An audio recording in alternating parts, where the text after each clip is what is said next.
This is a fully functional radio controlled go-kart. Yes, that's right, a fully functional radio controlled go-kart. And it looks super detailed. It's not a company I'm familiar with. This is a kit, it's not ready to run. I think it does have everything in there though, and you can buy it with or without a receiver. I've got it with a receiver so I can use it on one of my transmitters, but you can select which protocol for the receiver. So if you've got certain radios you use, you can select it.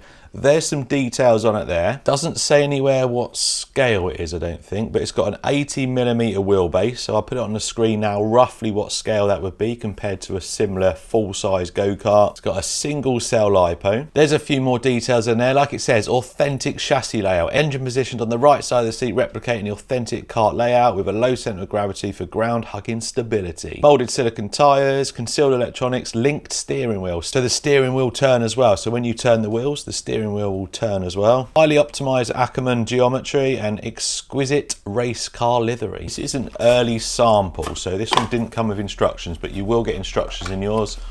I've got a PDF printout. There's the electronics. You've got little motor in there, little 3-wire micro servo, a little LiPo charger, and then two 120 milliamp hour single cell LiPos. Tires, exhaust, steering wheel, and we've got like a knife in there. And then in this one, this is all the parts and then your stickers. So all these parts are 3D printed very, very well by the looks of it. Your bumper and your side pods. Cool little seat. We need to work out the scale because I need to find a driver, don't I? There's some other bits there. Wheels, guess that's your rear axle and your gears there. There's your tires. Wow, these feel really grippy. Really grippy. It's going to be interesting to see how this thing runs. So this is the little motor. It's like one of them little geared ones. And I'm guessing that that's the tiny little ESC with a built-in receiver as well, because there isn't any other electronics other than the battery charger. Right, I have all my parts laid out, ready to go. The screwdriver it comes with, although it looks like just one of the normal cheap ones you get, the end of it looks really good. So I wasn't going to use this one, but I think I'll try and build it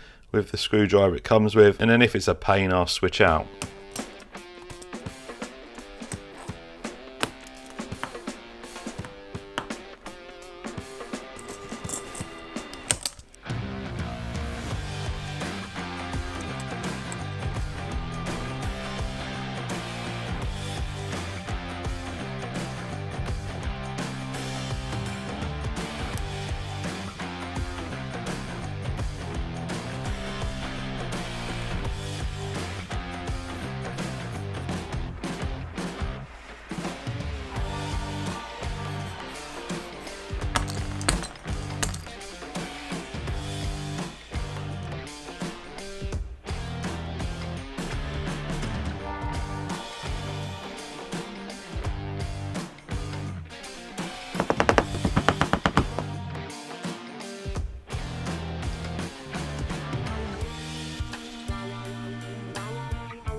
So I've got a slight issue. It turns out there's no receiver with this. Maybe it was in the packaging, I haven't found it yet, but I have to go and have a look, but that's at home. But so the receiver's meant to sit in there. Little indents here. This is where all your cables sit down and tuck in there neatly. So I'm gonna have to finish the build without a receiver in there. So just get the tires on and get all like the other bits and pieces on. And I'm gonna have to try and get hold of one ASAP so we can have this thing running. But yeah, that's just the ESC. It is a little bit small to be an ESC and receiver, so yeah, we need to sort that out.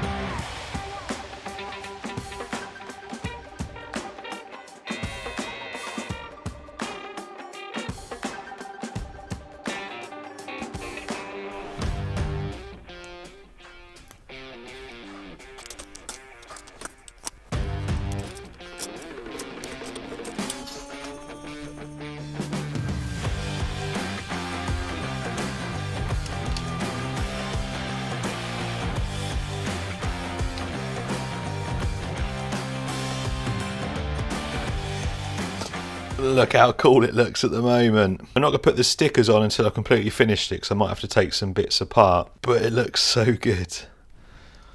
My only concern is how low it sits to the ground. I don't know whether there's a way to raise that up. Look how well the front wheels spin as well, them bearings in. They just spin and spin and spin and spin. I broke the steering wheel trying to get a driver in there, so I've had to like glue it. Really, really fragile because it's 3D printed. I just put a little bit of pressure on it and, well, broke a couple of the spokes on there. But I got all my driver figures out. This is what we worked out, what, 1/13 scale, presuming it's a normal size kart and not like a cadet kart. I went through all my figures. I thought Buzz would probably look quite good in it, but he doesn't quite fit in the seat and, well, he's got legs missing. All the rest were too big or too small, or they didn't bend enough. So couldn't get enough bend because she's probably a good size. So in the end, we've gone for the Joker, and I'd say he's maybe a tiny bit small. Have to bend his legs a bit, get that steering wheel on, but I think he'll look alright driving it. I think he's not going to look too bad. Right, I need to wait for the receiver to arrive. We'll get the stickers on and then we'll see how well this thing drives. For you, about a second. For me, about 2 weeks, but it is all finished and it looks so cool. He actually had the steering hubs, they weren't tight, so it was, I don't know if you saw it just a minute ago, but it was sitting with loads of camber on there and it was sitting really low to the ground, so I was a bit concerned, but now plenty of clearance. Receiver sits neatly in the back there. It's a tiny little thing and I've tucked the ESC up in there. Little battery should tuck up behind the radiator. Decals on, Joker in there. When they sent me the ESC, they also sent me a replacement steering wheel, so I don't have to use my bodged one. Just have to be very careful with it. So I've got it set up to my Radio Master transmitter. Like I said earlier, you can get receivers for all different protocols. I think this one that's fitted is, it said FS2A on it, which I think is Fry Sky or something. So the battery, I hadn't tried it, but the battery does slot in there. It's like a friction fit. Nice and neat. Tuck that down there. It's not going to be crazy fast. It's certainly got a bit of wheel speed. Loads of steering. I've had to take the Joker's hands off the wheel, but because it turns so much, the spokes on the wheel are getting caught on his hands. The steering wheel does move with the steering. All I've got to do now is go and make a track for it. Oh, look at that turning circle. This is going to be so cool. It's not a track to scale, but we got carpet and concrete, so we can see the different grip levels. Oh. Right, definitely need to sort the trim out. Let's get it going straight.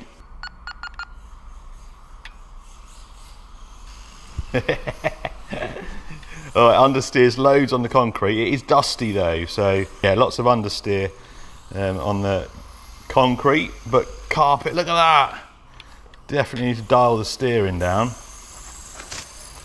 Oh yeah. Can we get around this corner?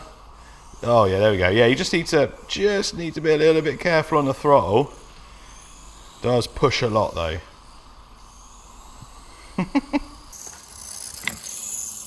I reckon make a carpet track for it. Certainly much easier to drive. There we go, a little makeshift track. I've also added a tiny bit of weight to the front. I've put some tack.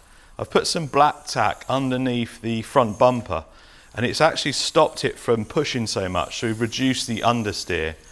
I reckon with a bit of tweaking, maybe a bit more weight distribution, I reckon this would go quite well.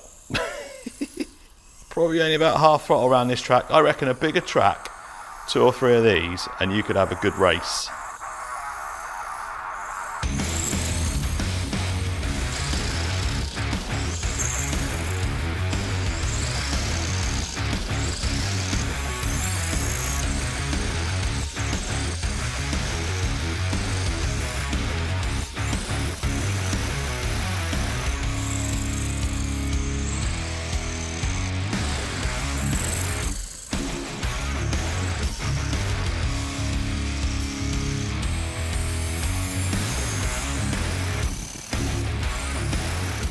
I've been running this for probably about half an hour. I've been doing it with onboard shots and all the other shots and stuff. I'm getting pretty quick on this track. Putting the camera on this to get some onboard shots, as you can imagine, completely changed the handling of it.